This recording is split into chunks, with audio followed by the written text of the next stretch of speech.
excited to be here with you tonight, bringing you some art and creativity and just some good times for us to be together, learning and making and creating. I'm really honored to be collaborating with ACTV on this series. And just a little bit about myself. My name again is Allison Greenhouse. I am an elementary school art teacher. I teach for Anderson County Schools, and I live here in Anderson County. And I just absolutely love making art and teaching people about art. Little people, big people, all the people. I love teaching people how to be more creative and how to build their art skills. So today we're going to dive into watercolor. If you watched our first episode, that was really about watercolor basics. I talked a lot about supplies, things that you should buy, things that you could stay away from, different things about the paper and the paints and the brushes. So if you need more information about the supplies, you may want to check back to episode 1 about the watercolor basics. Or if you're watching this on YouTube, I believe there's a supply list in the comments section, or stay tuned to the end of the show and there will be a supply list there on the supplies I'm using in today's class. So today we're going to be using the Crayola Education watercolors. We talked a little bit about these last week,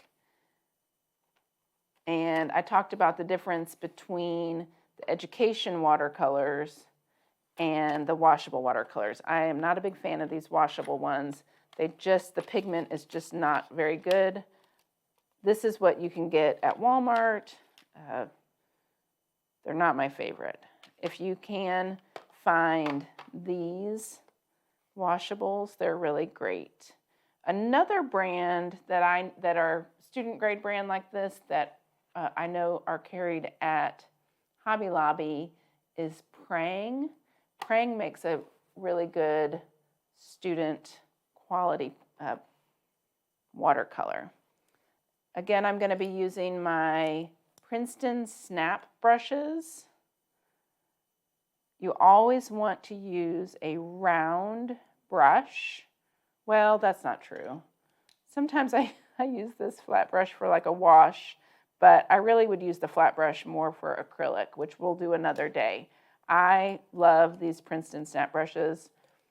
This Royal and Lang nickel brush is a good brush. Anything that's a round brush with soft bristles is going to be a great choice. And today I will be using my Strathmore watercolor paper. I talked about this in the last class. The paper is so important. If you are trying to paint on, like this is just like a drawing pad.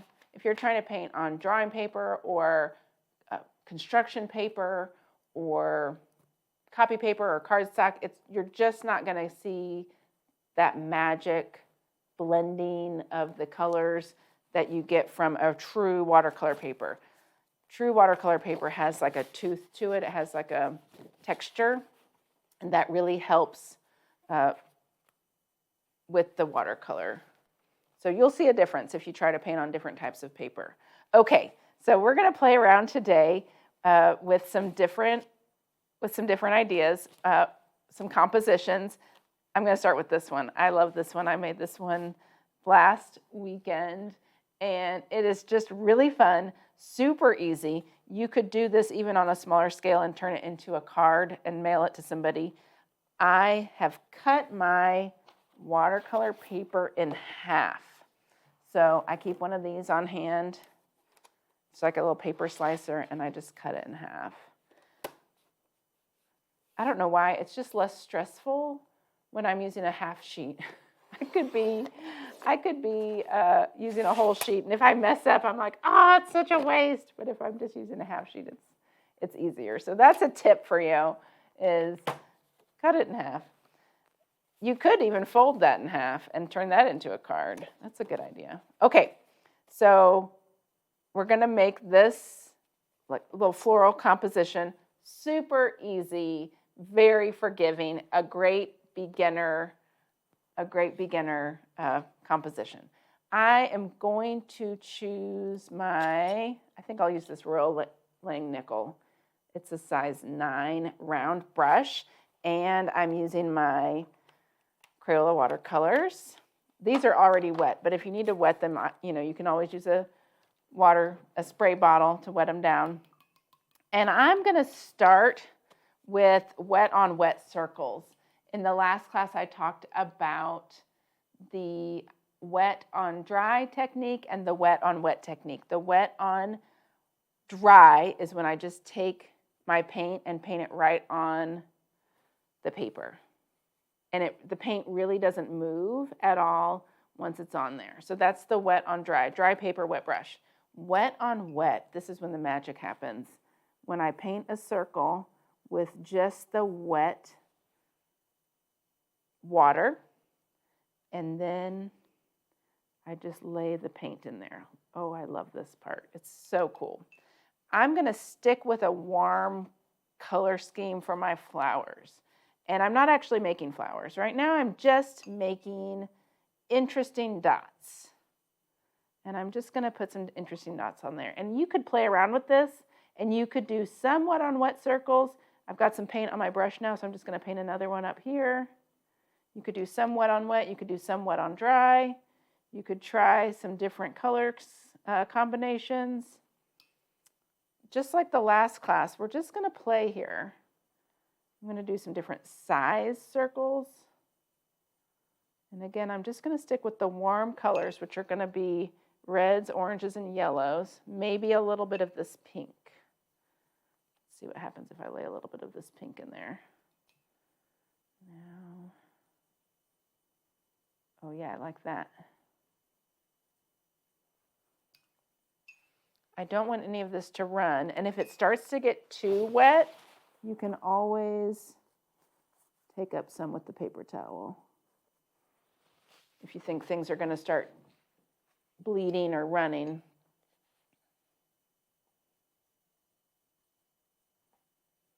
So we want to do a variety of sizes and a variety of colors. And I think it's really best if you do at least 2 colors in each circle, because it's so much more interesting than just a single color. So we're just going to lay in some different colors into each section.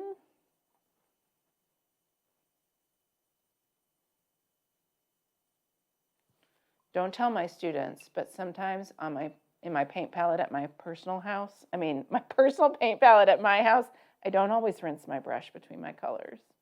It's a big no-no in the art room.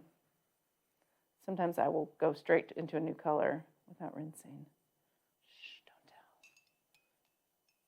They know my secret now.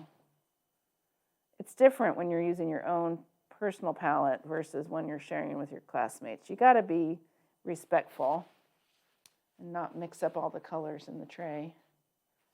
But everybody knows it's a big no-no in the art room. So we're just going to keep painting and playing and trying different colors. Now, why do I want to keep just with the warm colors? If I mix complementary colors together, like purple and yellow, that would be a warm and a cool. Or blue and orange, that would be a warm and a cool. Or red and green, warm and cool. That makes brown. So if you put those two together on top of each other, you're going to end up with brown flowers, which is not great. I don't think you should I don't think you should make brown flowers. So that's why I'm trying to kind of keep with a simple color scheme and just keep my warm colors. Plus, who doesn't love some orange and yellow flowers? And red and pink. Okay, so I'm just going to make a few more little dots on here.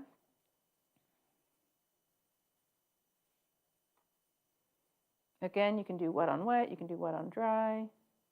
Just play around. Look, there I go. I'm not rinsing. I'm like a paint rebel. That looks pretty good. I'm going to stop there. This one has more. Wait a minute. I got to do some where I touch them together. There we go. Let them kind of bleed into each other.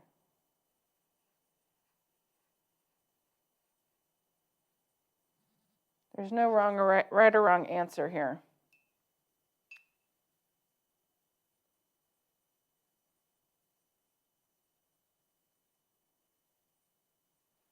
Okay, I'm going to stop there. Now I'm going to add the green at the bottom. And again, I'm going to just do greens, maybe a little yellow, maybe a little blue. And I want this to be wet on wet. So I'm going to take my brush, put it in some clean water, and I'm going to paint just some upward brush strokes here in this bottom half. Then I'm going to take some green and put it in there. And I'm going to take some, put my dirty, I'm real bad at keeping track of my clean water and my dirty water. Put some light green strokes in there. If you watch the first episode, one of the first things I talked about was painting different line qualities, thicker and thinner. This is a really good way to practice that, is trying to put different thick and thin line qualities in here. Oop, I got the orange in there. That's okay. I touched that orange. Do you see where it went over there? Let's add a little yellow here.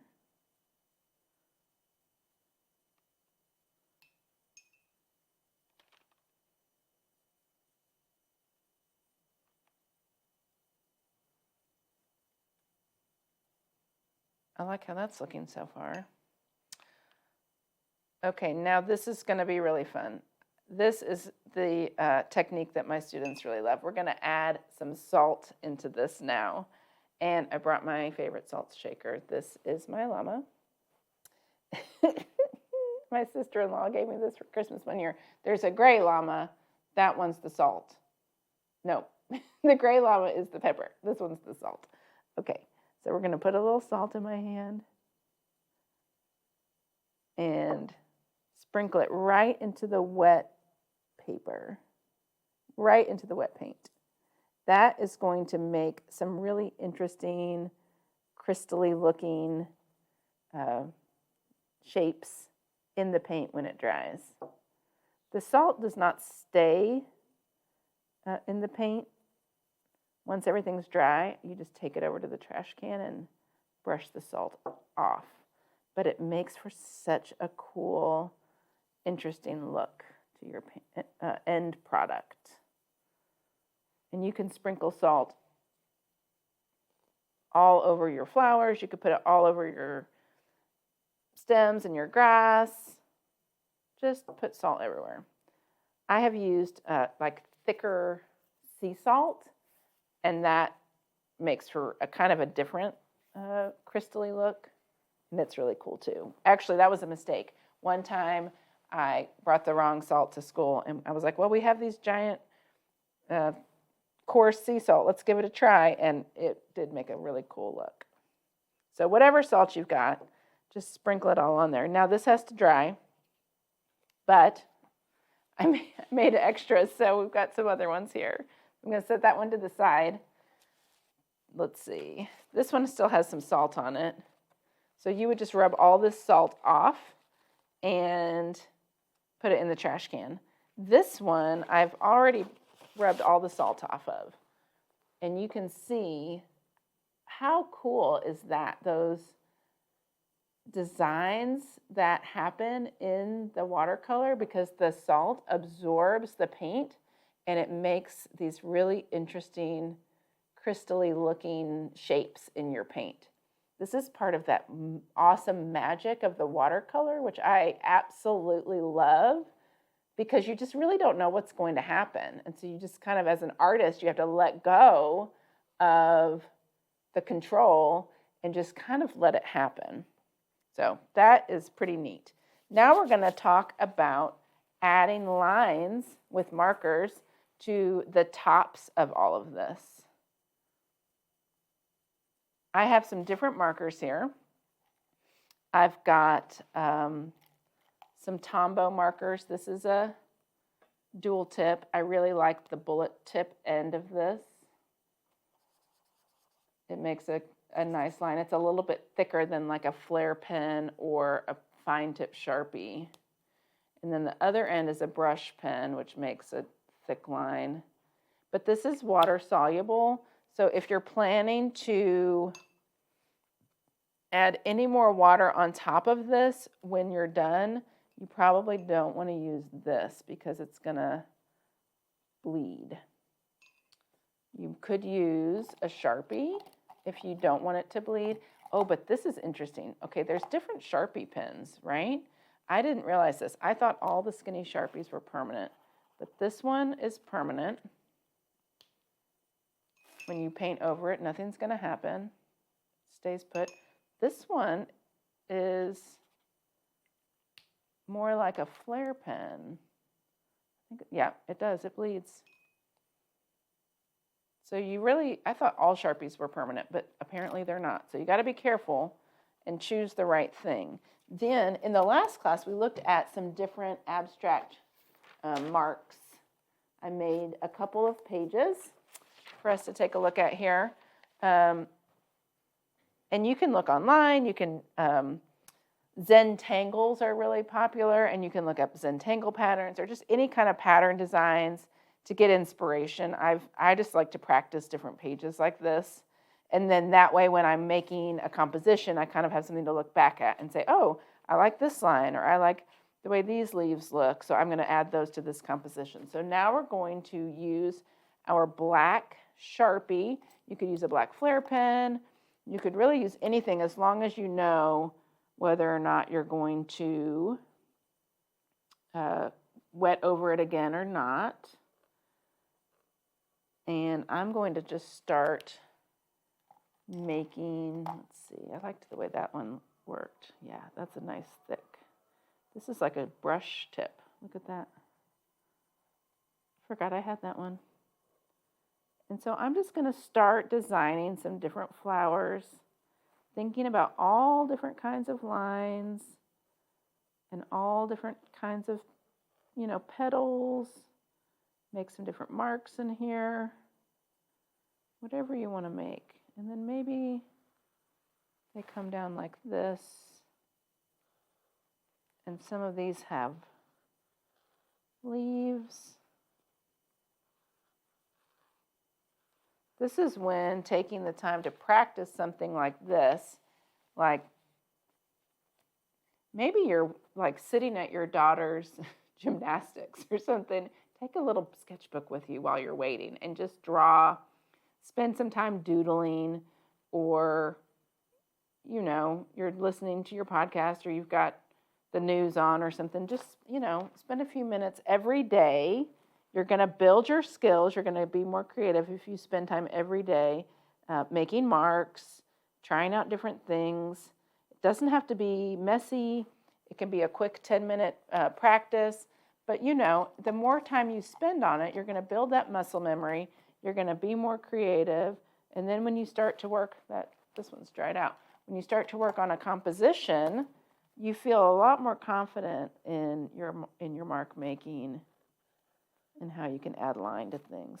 Oh, I kind of like this because that first pen has a much thicker mark and this one's thinner, so that gives a nice variety of line. On this one, I even added some little extra flowers down here that weren't part of those original circles. I think I'm going to do that. Swirl. And then turn all those into like little flowers.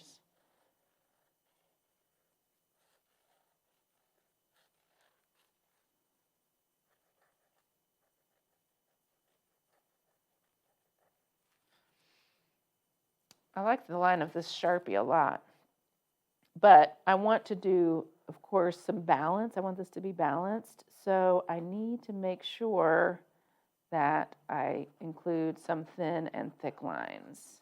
Because I started with some thick lines, I need to make sure I go back to those thick lines also. And you just keep working. Sometimes it's a little mindless. Let your mind wander. It's like art meditation. Is that a thing? I think it could be. I think art meditation could be a thing. Just let your mind go and fill in all the spaces. I like to listen to audiobooks, so a lot of times I'll listen to audiobooks while I do this. It's like multitasking. Audiobooks and painting.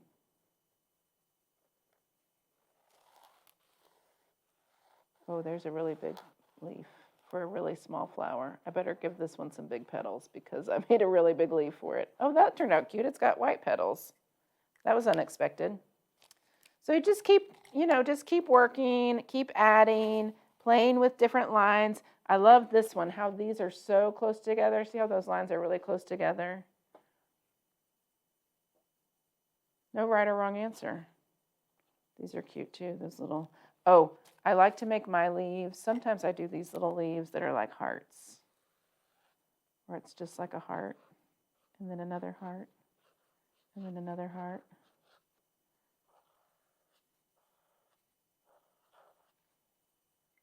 I could do this all day. Okay, we're going to look at another one now. So try to make your circles wet on wet. Oh, look at this one now. The salt is starting to do its thing on this one. That is so cool. Try this at home. Let it dry. You may need to let it dry overnight. You could take a hairdryer to it if you wanted to. Sometimes I use a hairdryer. But let it dry overnight. Brush all the salt off. And then go in with the pen and see what happens. Like, don't be afraid. I'm pretty excited about how this one's turning out. That salt looks really good on there, especially down here. Okay, I got another one for us. So this is composition number 1. Look at this. Oh, I'm so excited about this other one. This kind of just came out of like playing. I was just playing around and things were dripping. And then flowers. You guys are going to get sick of flowers. I could paint flowers all day. We'll do more flowers. We'll do other stuff too, but I like flowers. All right, let's try again. We're going to do circles and flowers. That's it. That's it. All right, I'm going to start wet on wet again. I'm using my Strathmore watercolor paper. Strathmore watercolor paper. And I've cut it in half. Gosh, there is salt. There is salt all over here. All right, I'm going to wet this, and I'm going to, let's see, I'm going to do a little yellow. Oh, wrong cup again. I'm really bad about that.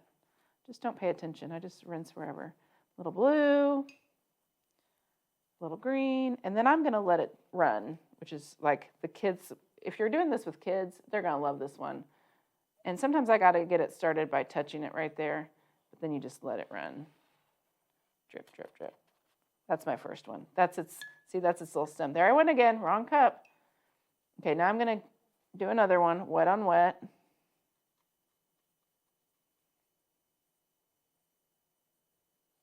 I'm going to do an orange one. Oh, look at that. It looks so good. I love art, everybody. I just love making stuff. Okay, I'm going to let this one drip too. This becomes its little stem. Watch it go. Yes, so satisfying. Okay. Another wet circle right there. Oh, this pink. I have not used enough of this pink tonight.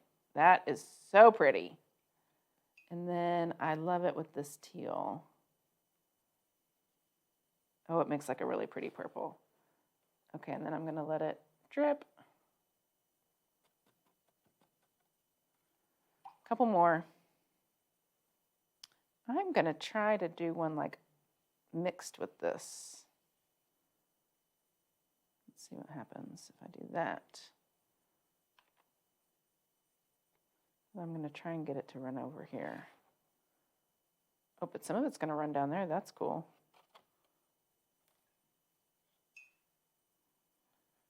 And then Here maybe, little one.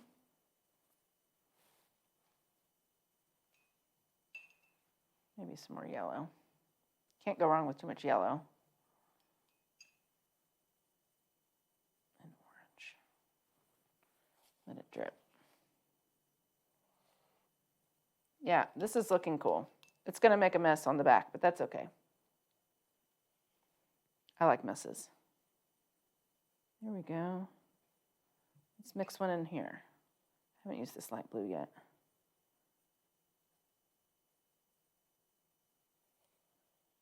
Is it wet enough to drip? It may not be wet enough to drip. I need to add more water there. Okay, so now what's happening is I've got all of these flowers with stems. They're not really flowers yet, but they will be. Let's see what happens with this. Woo! Did you see that one? It hooked into this yellow one and went down. That was fun. Okay, now something that I did on this one was while I had my paintbrush out, I just kind of added a few little, kind of like the hearts I just showed you. Just added a few marks with the brush because I'm going to turn all these into flowers. So you could do that. You can also, oh, this is good. You can also take your brush. I'm going to just put a little red on here and just set it on its side and see what it does like that, like a stamp. Also, another thing I really love to do, because I love things that are kind of whimsical and abstract, I love to take a little and tap, tap, tap, tap, tap. Oh, it looks so cute like that. Okay, so then this dries after you've played and played and played and played and you're really happy. This is going to be such a pretty flower. I love that one. And then you can take, again, and look at your abstract marks. All different kinds of lines, thick, thin, different shapes. And using different kinds of pens, like we talked about, you can start playing. Now, one of the things I wanted to show you on here was this Tombow, which is not permanent. I'm going to start playing on this one, and I'm going to add some petals to this guy.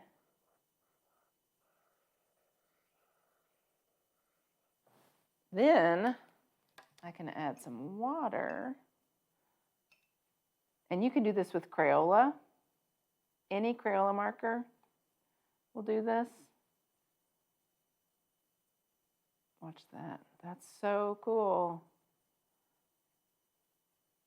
It just makes like a watercolor. I call this, when I do this with the kids at school, I call it painting with markers. Because you can just use, and it's great for like preschool age kids because they can just draw all over with the marker and then wet it. Again, it's really important to use the watercolor paper. I've tried it with like cardstock and it just doesn't do great. So then you're just going to take whatever pens you like and just start playing with the different shapes, just like we did before. Things can be super whimsical. The great thing about whimsical artwork is it doesn't have to be perfect because we don't, things that are whimsical are not perfect. Different lines, thinking about variety of thicknesses of lines, adding different marks in the white space to kind of fill in. Like if you're looking at your painting after it's dry and you think, oh, there's this big gap here where I should have put a flower, but it's dry now, I don't want to go back with more paint. Well, just spend some time with your marker and make some marks in there. And you could add other flowers that weren't there before. Right, so I could come in. Oh, the tip on that is not good. Hold on. Come in here and do something else.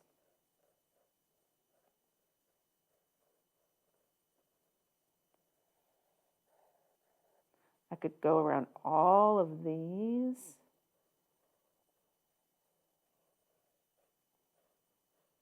I could add different lines inside of these. So many options here. And if you're painting, you could set up like, you know, spend an hour and paint 4 of these and then let them dry. And then the next day, sit down with your pen and start adding your designs. And you're going to end up with 4 completely different pieces of artwork. And you may love some, you may not love some, and that's okay.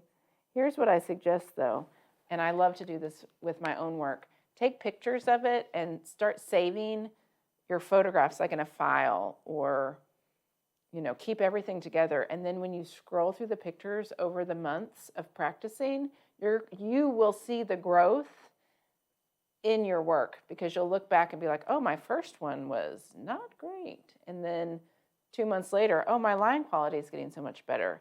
Oh, my composition's getting so much better. I can see that I'm growing in my art skills from where I started to now. So I like keeping a record of that. You can also keep a sketchbook. You know, you could glue these in, or you could keep them in like a little folder. But if you have them in your camera, if you have them in your phone, then you can really just scroll through and see from day 1 to, you know, day 300. You've been working for, you know, 12 months on something. You can really see a difference, and you can see your growth from from where you started.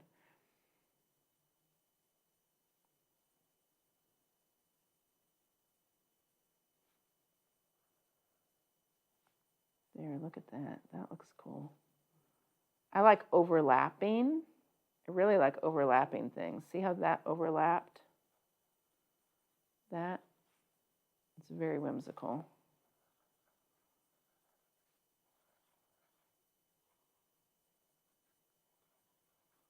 So you guys try this. Try some different marks. Try some different, you know, pens, thicknesses, a variety of lines. And if you make something at home, I want to see it. And you can find me on Instagram and on Facebook, Ghouse Studio. So send me a message, post a picture, say, Miss Greenhouse, look what I made. I want to see it. It's one of the things that I love about doing in-person classes is I get to see everybody's work as they're going along. So, you know, in this setting, I don't get to see what you're making. So I want to see your pictures. Send me all your pictures. Tell me how it's going. And I will really look forward to seeing you again in another class. We'll probably do some watercolor again. I have plans to do some stuff with acrylic paint. So if you're more into like acrylic things and working on a canvas, I've got some plans for that. I've got some plans for mixed media work, which is, again, one of my favorites. I love putting together things with like collage and paint and stamps and all those good things. So we're going to have some fun in this art series. Thanks for coming to art class today. Bye.